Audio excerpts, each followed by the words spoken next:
Қайырлы күн, құрметті менің тыңдармандарым. Намаз оқымаған әйелдің жағдайы. Болған оқиға. Бір молданың әңгімесінен. Бір күні қайтыс болған әйелдің денесін жуындыруға әкелді. Көшеде қатты шіліңгір ыстық болса да, төбесі ашық көлікпен алып келді. Жолдың бойында оны әкелген бауырластар оның мәйітін бір орында ұстап тұра алмады.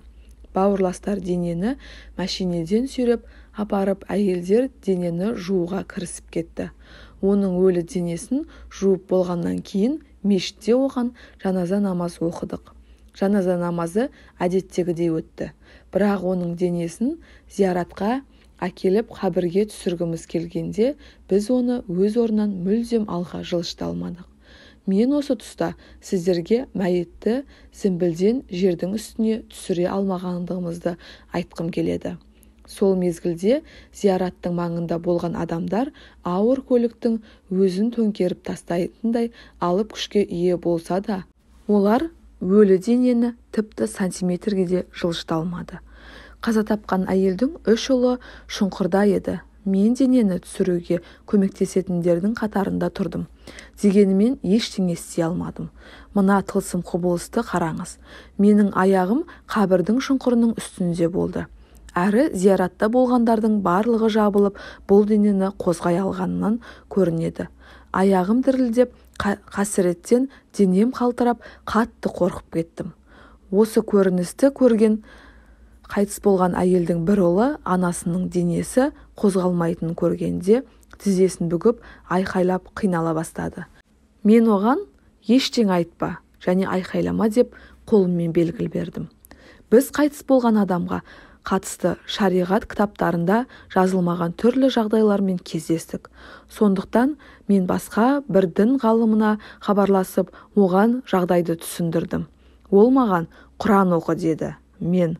Бірақ шейх Құран өлгендерге бұдан былай көмектеспейді дедім.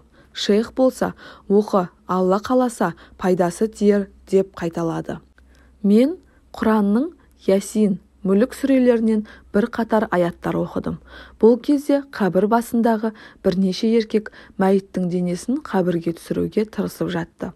Негізі өлген денені бас жағынан түсіреді. Мен Құран аяттарын оқып болғанда мәйіттің аяқтары табытта ақырындап сырғи бастады. Мен Аллаға шүкір, жақсы бастама дедім. Кенет әйелдің ұлдары анасының мәйітін көрге тастай салды. Мен олардан неліктен аналарыңды зірк еткізіп тастай салдыңдар деп таңдана сұрадым. Олар, біз үшеуміз де анамыздың мәйітінің алапат ауыр салмағын ұстап тұра алмадық. Егер ұстап тұрар болсақ, онымен бірге үшеуміз де ауыр салмақпен құлап түсуші едік.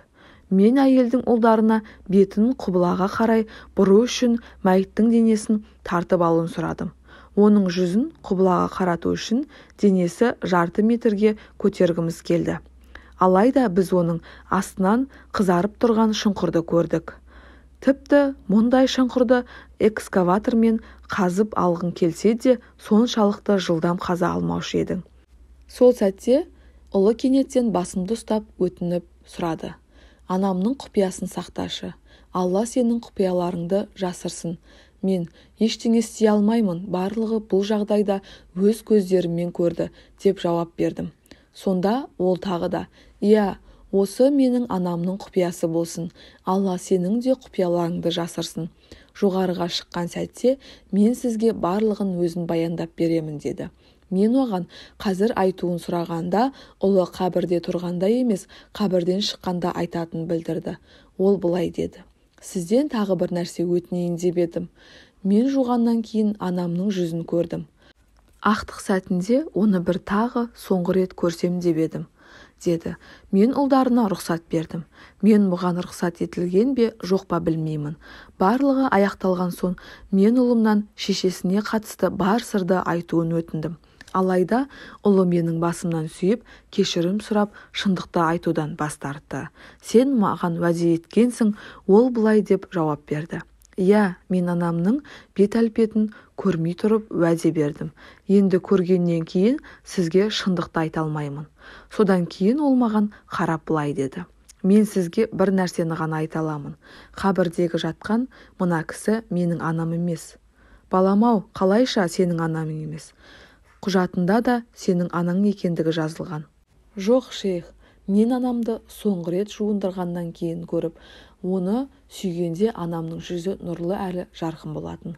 Ал мына біз жерлеген әйелдің жүзі көмірде қап-қара әрі қорқынышты болды, деді. Мен бұл болып жатқан тылсым жағдайға таң қалдым. Қабірден тысқа шыққаннан кейін әлгі әйелдің ұлы сол қалпында бар шындықты айтпай менен қашқақтап кетті. Сонымен қабірдегі осы құпия жасырын сыр қалпында сақталып қалайды. Алайда Алланың құдіреті шексіз ғой. Бірнеше айдан кейін анасы дүниеден өткен сол жігіттің немере ағасы қайтыс болды. Мешітте жаназа намазын оқыған кезде әлгі ұлы да маған жақындау жерде тұрды. Жаназа намазы аяқталған соң ол маған келіп, мені таныдың ба, молдеке, деп сұрады. Мен есіме түспей тұрғандығын айтып едім. Ол өткенде мәйіті қара жер қабылдамаған әйелдің ұлымын ғой, деді. Менің есімі барлығы оралып, көз алдыма тізбектеліп өтіп жатты. Бұл жігіттің келбетінен көптеген өзгерістерді байқадым. Сақалын өсірген, маңдайынан ұзақ жасалған сәжденің іздерін байқадым. Сүннет бойынша киінген. Мен сол әйелдің ұлы едім.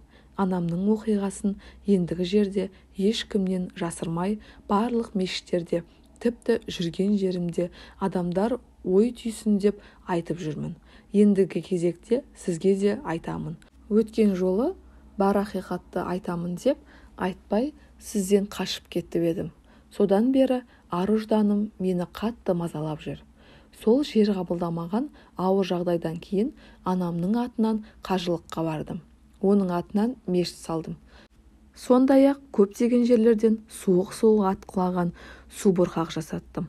Осының барлығы анамның қабірдегі көмірдей қарайған жүзін көргендіктен, осыны ұмыту үшін жасадым. Сізге бүгін оның бетінің неліктен қара көмірдей қарайып кеткендігін айтамын, шейх. Жігіт сөзін жалғастырып, о шейх, менің анам Аллаға құлшылық жасамаған, ешқашан намаз оқымаған жан болатын. Сол кезде осы шындықты айтудан неге бас тарттың? Менің дәтім бармады, шейх. Себебі сіздер жабылып, менің анамды қабірге салмақшы болып, ұзақ әуреге түстіңіздер. Бірақ қара жердің анамды қабылдағысы келмегенін көру өте қасіретті әрі қорқынышты жағдай еді. Қандай өзекті өртер өкініш пен қасірет дерсіз, деді мұңайып. Пайғамбарымыз осы жайында былай деген: кімде-кім намазды саналы түрде тастап кеткен болса, ол Алланың қорғауынан айырылады. Есеп күні ең бірінші сұралатын амал ол намаз. Егер кісінің намазы дұрыс болса, онда ол ең табысты болғандардың бірі. Егер намазы дұрыс болмаса, шығынға ұшыраушылардан болады. Алла елшісінің тағы бір өміршең хадисінде намазды орындамаған адам нұрдан, құтқарулардан айырылады. Ол Карун, Перғауын, Хаман және Умайя бин Халяфпен бірге болады деп жеткізілген. Құрметті менің тыңдармандарым, әңгіме сіздерге ұнаған болса, әсерлі болса, арнаға тіркелуді және де лайк басып, комментарий жазуды ұмытпаңыздар. Келесі видеода кездескенше назарларыңызға рахмет.